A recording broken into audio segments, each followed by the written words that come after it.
Genèse, chapitre 8. Dieu se souvint de Noé, de tous les animaux et de tout le bétail qui était avec lui dans l'arche.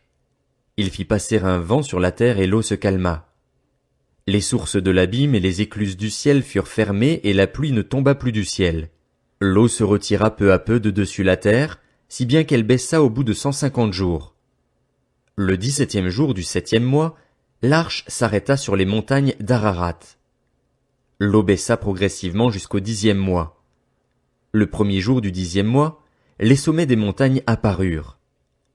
Au bout de 40 jours, Noé ouvrit la fenêtre qu'il avait faite à l'arche.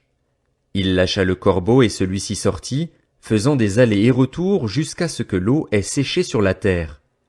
Il lâcha aussi la colombe pour voir si l'eau avait baissé sur la terre, mais celle-ci ne trouva aucun endroit où se poser. Elle revint vers lui dans l'arche, car il y avait de l'eau sur toute la surface de la terre. Il avança la main, la prit et la fit rentrer vers lui dans l'arche. Il attendit encore 7 autres jours, puis il lâcha de nouveau la colombe hors de l'arche. La colombe revint vers lui sur le soir, et voici qu'une feuille d'olivier arrachée était dans son bec. Noé sut ainsi que l'eau avait baissé sur la terre. Il attendit encore 7 autres jours, puis il lâcha la colombe, mais elle ne revint plus vers lui. L'an 601, le premier jour du premier mois, l'eau avait séché sur la terre. Noé retira le toit de l'arche. Il regarda et constata que la surface du sol avait séché. Le 27e jour du 2e mois, la terre fut sèche. Alors Dieu parla à Noé. Sors de l'arche avec ta femme, tes fils et les femmes de tes fils. Fais sortir avec toi tous les animaux de toute espèce qui sont avec toi, tant les oiseaux que le bétail et tous les reptiles qui rampent sur la terre. Qu'ils pullulent sur la terre, qu'ils se reproduisent et deviennent nombreux sur la terre. Noé sortit avec ses fils, sa femme et les femmes de ses fils. Tous les animaux, tous les reptiles, tous les oiseaux et tous ceux qui se déplacent sur la terre sortirent de l'arche en fonction de leur espèce. Noé construisit un autel en l'honneur de l'Éternel. Il prit de toutes les bêtes pures et de tous les oiseaux purs et offrit des holocaustes sur l'autel. L'Éternel perçut une odeur agréable et se dit en lui-même, « Je ne maudirai plus la terre à cause de l'homme, car l'orientation du cœur de l'homme est mauvaise dès sa jeunesse, et je ne frapperai plus tous les êtres vivants comme je l'ai fait. Tant que la terre subsistera, les semailles et la moisson, le froid et la chaleur, l'été et l'hiver, le jour et la nuit ne cesseront pas. » Genèse chapitre 9. Dieu bénit Noé et ses fils. Il leur dit, « Reproduisez-vous, devenez nombreux et remplissez la terre. Vous serez craints et redoutés de tout animal de la terre, de tout oiseau du ciel, de tous ceux qui se déplacent sur le sol et de tous les poissons de la mer. Ils sont placés sous votre autorité. Tout ce qui se déplace et qui vit vous servira de nourriture. Je vous donne tout cela de la même manière que je vous ai donné l'herbe verte. Seulement, vous ne mangerez aucune viande avec sa vie, avec son sang.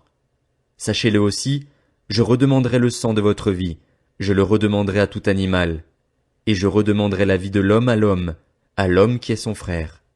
Si quelqu'un verse le sang de l'homme, son sang sera versé par l'homme, car Dieu a fait l'homme à son image. Quant à vous, reproduisez-vous et devenez nombreux, pullulez et multipliez-vous sur la terre. Dieu dit encore à Noé et à ses fils, « J'établis mon alliance avec vous et avec votre descendance après vous, avec tous les êtres vivants qui sont avec vous, tant les oiseaux que le bétail et tous les animaux de la terre, avec tous ceux qui sont sortis de l'arche, avec tous les animaux de la terre. J'établis mon alliance avec vous. Aucune créature ne sera plus supprimée par l'eau du déluge, et il n'y aura plus de déluge pour détruire la terre. » Dieu dit, « Voici le signe de l'alliance que j'établis entre moi et vous, ainsi que tous les êtres vivants qui sont avec vous, pour toutes les générations. J'ai placé mon arc parmi les nuages, et il servira de signe de l'alliance conclue entre moi et la terre. Quand j'aurai rassemblé des nuages au-dessus de la terre, l'arc apparaîtra parmi les nuages, et je me souviendrai de mon alliance entre moi et vous ainsi que tous les êtres vivants de toute espèce. L'eau ne se transformera plus en déluge pour détruire toute créature. L'arc sera parmi les nuages et je le regarderai pour me souvenir de l'alliance éternelle entre Dieu et tous les êtres vivants de toute espèce qui se trouvent sur la terre. Dieu dit à Noé, « Tel est le signe de l'alliance que j'établis entre moi et toute créature sur la terre. » Les fils de Noé qui sortirent de l'arche étaient Sem, Cham et Japheth. Cham fut le père de Canaan. Voilà quels sont les 3 fils de Noé. Ce sont eux qui ont peuplé toute la terre. Noé commença à cultiver le sol et planta de la vigne. Il but du vin et devint ivre, si bien qu'il se dénuda au milieu de sa tente. Cham, le père de Canaan, vit la nudité de son père et en parla à ses 2 frères qui se trouvaient à l'extérieur. Alors Sem et Japhet prirent un manteau, le mirent sur leurs épaules, marchèrent à reculons et couvrirent la nudité de leur père. Comme ils détournaient la tête, ils ne virent pas la nudité de leur père. Lorsqu'il eut fini de cuver son vin, Noé apprit ce que lui avait fait son fils cadet et dit, « Maudit soit Canaan, qu'il soit le dernier des esclaves pour ses frères. » Il dit encore, « Béni soit l'Éternel, le Dieu de Sem, et que Canaan soit son esclave. Que Dieu élargisse le territoire de Japhet, qu'il habite dans les tentes de Sem, et que Canaan soit son esclave. » Noé vécut 350 ans après le déluge. Il vécut en tout 950 ans, puis il mourut.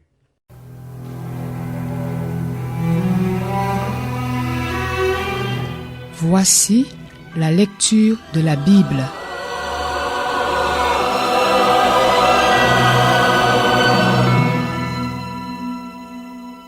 Genèse, chapitre 10. Voici la lignée des fils de Noé, Sem, Cham et Japhet. Ils eurent des fils après le déluge. Les fils de Japhet furent Gomer, Magog, Madai, Javan, Tubal, Méchec et Tiras. Les fils de Gomer, Ashkenaz, Riphat et Togarma. Les fils de Javan, Elisha, Tarsis, Kittim et Dodanim. Ce sont eux qui ont peuplé les îles des nations, réparties par territoire d'après leur langue, groupés par clans dans leur nation. Les fils de Cham furent Cush, Mitzraïm, Put et Canaan. Les fils de Cush, Saba, Avila, Sapta, Raéma et Sapteka. Les fils de Raéma, Séba et Dedan. Cush eut aussi pour fils Nimrod, qui fut le premier homme puissant sur la terre. Il fut un puissant chasseur devant l'Éternel. C'est pourquoi l'on dit, comme Nimrod, puissant chasseur devant l'Éternel. Il régna d'abord sur Babel, Érec, Akkad et Calné, dans le pays de Shinéar. C'est de ce pays-là que sortit Assur. Il construisit Ninive, Rehoboth-Ir, Kalash et Rézen entre Ninive et Kalash, la grande ville. Mitzraïm eut pour descendants les Ludim, les Anamim, les Léhabim, les Naphtuim, les Patrusim, les Casluhim, dont sont issus les Philistins et les Caphtorim.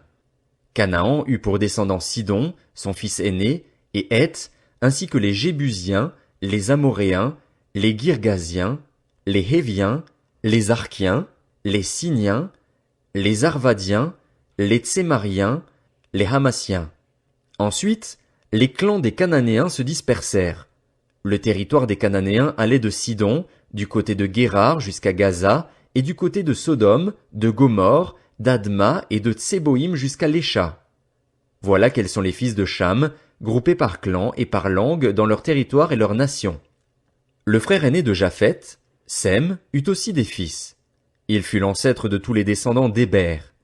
Les fils de Sem furent Élam, Assur, Arpachshad, Lud et Aram. Les fils d'Aram, Uts, Hul, Guéter et Mash.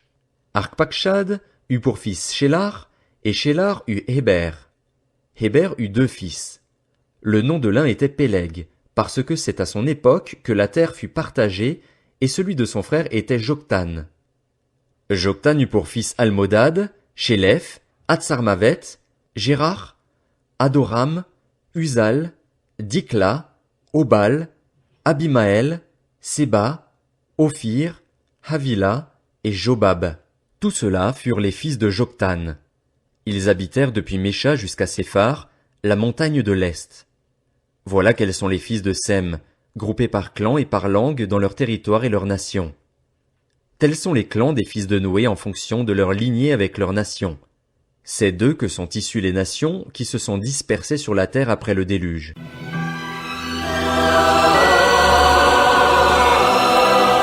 C'était la lecture de la Bible.